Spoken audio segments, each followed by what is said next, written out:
에스겔 32장 말씀 볼 건데요. 32장 17절에서 조금 길긴 한데 17절에서 32절까지 같이 봅니다.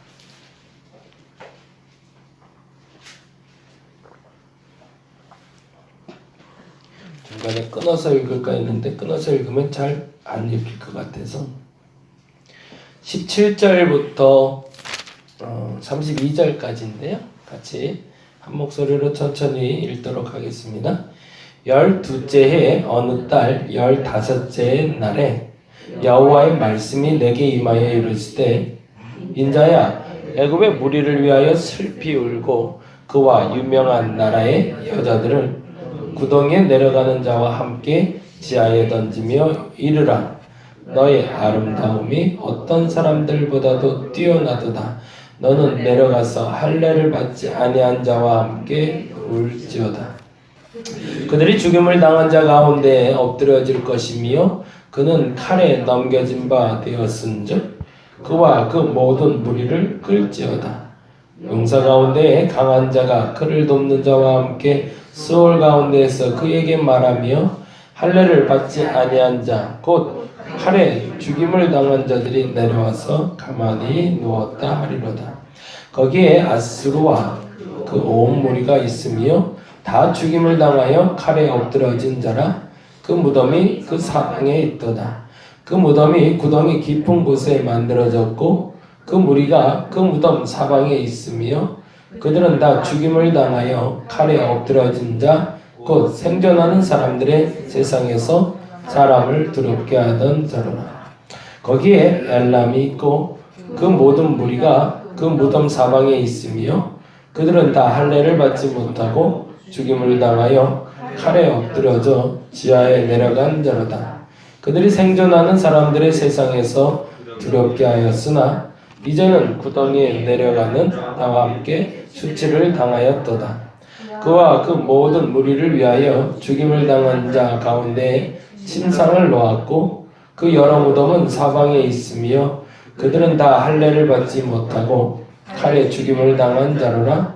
그들이 생존의 사람들의 세상에서 두렵게 하였으나 이제는 구덩이에 내려가는 자와 함께 수치를 당하고 죽임을 당한 자 가운데에 뛰었도다.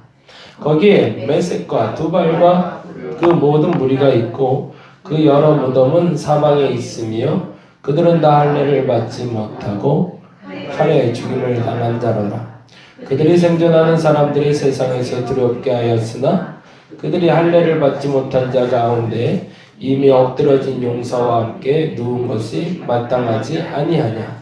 이 용사들은 다 무기를 가지고 수월에 내려가서 자기의 칼을 베개로 삼았으니 그 백골이 자기의 죄악을 졌으며 생존하는 사람들의 세상에서 용사의 두려움이 있던 자로라.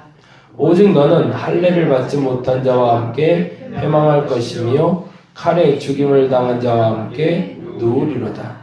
거기에 에돔 곧 그 왕들과 그 모든 고관이 있으며 그들이 강성하였었으나 칼에 죽임을 당한 자와 함께 있겠고 할례를 받지 못하고 구덩이에 내려간 자와 함께 누우리로다.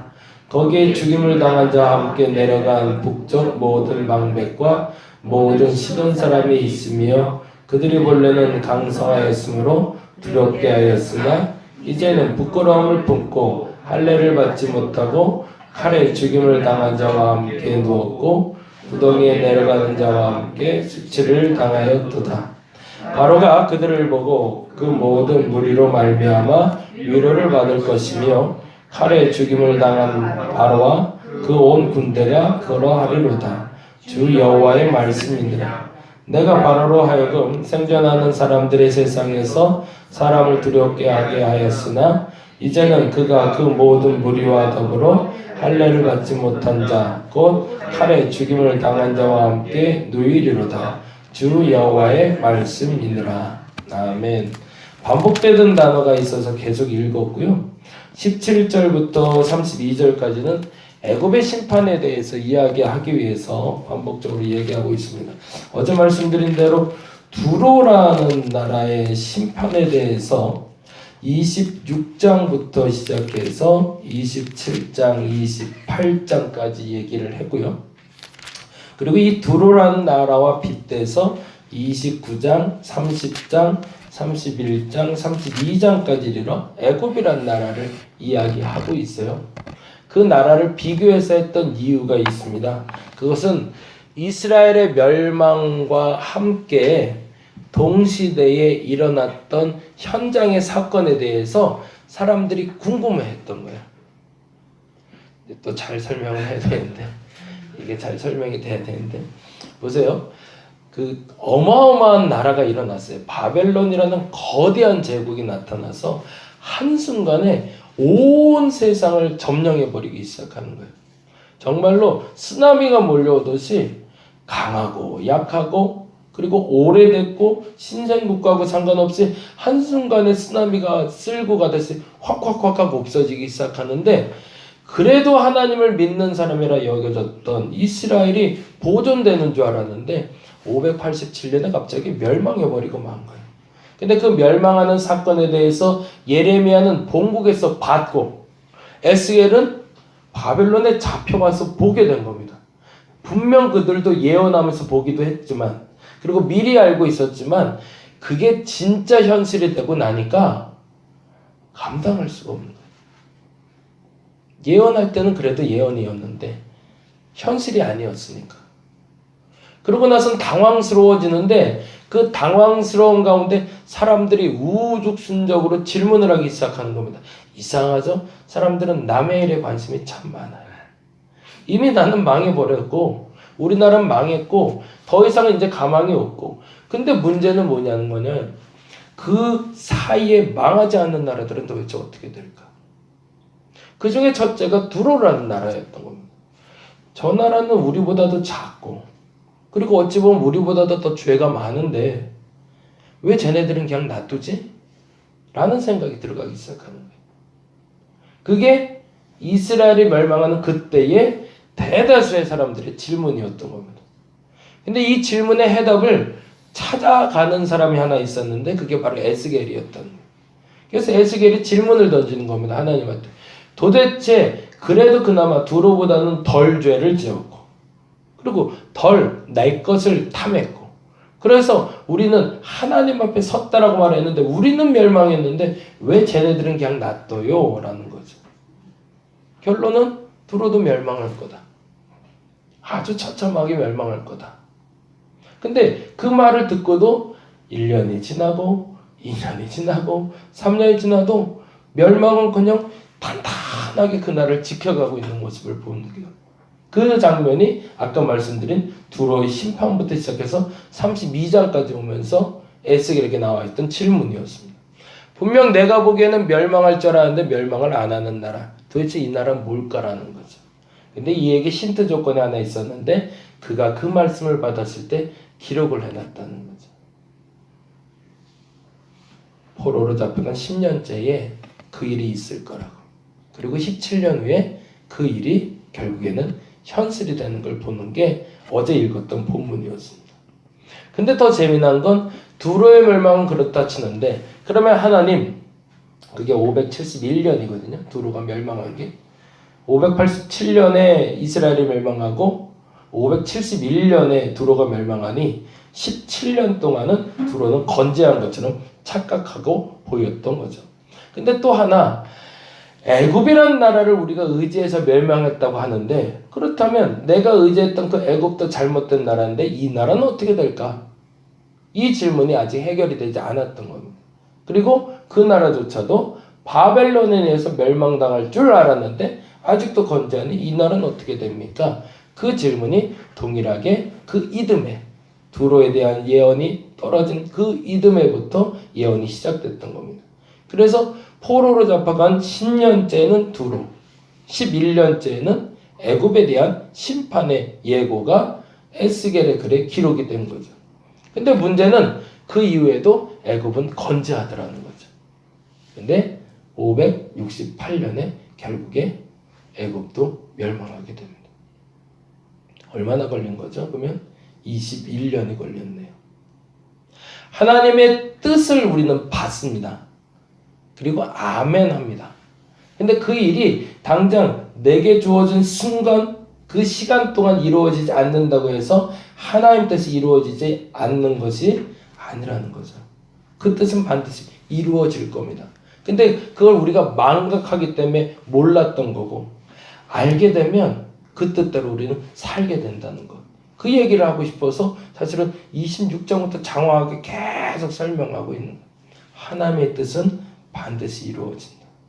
근데 그 중에서 무서운 얘기가 나오는 게 사실은 32장이에요. 32장은 그 얘기, 무슨 얘기를 하냐면 거기서 당한 나라들이 다 지옥에서 만나더라는 거예요. 몰랐는데 내려가 보니까 너도 왔어? 너도 왔네. 야, 너도 왔구나. 그래서 서로 위로받았다는 얘기가 오늘 본문 얘기예요. 자기들은 몰랐는데, 그렇게 살 땐 몰랐는데 그 이야기에 대해서 공통적으로 다음과 같이 이야기해 볼까요?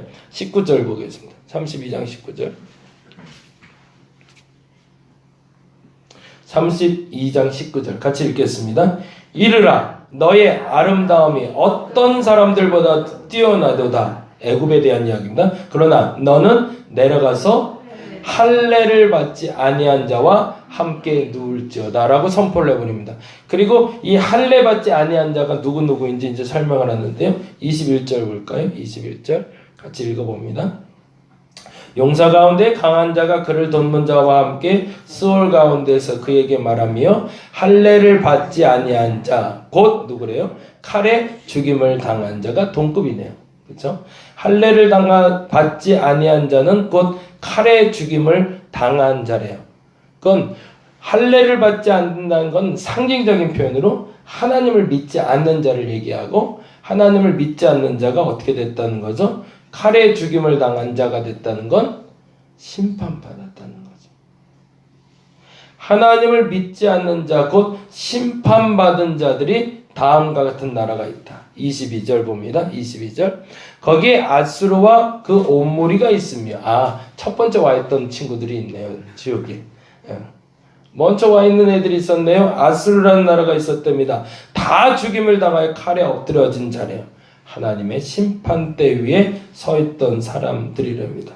그런데 그들에 대해서 다음과 같이 설명을 합니다. 23절에 그 무덤이 구덩이 깊은 곳에 만들어졌고 그 무리가 그 무덤 사방에 있으며 그들이 다 죽임을 당하여 칼에 엎드려진 자 곧 생존하는 사람들의 세상에서 사람을 두렵게 하던 자라. 거기에 또 하나가 연결이 되네요.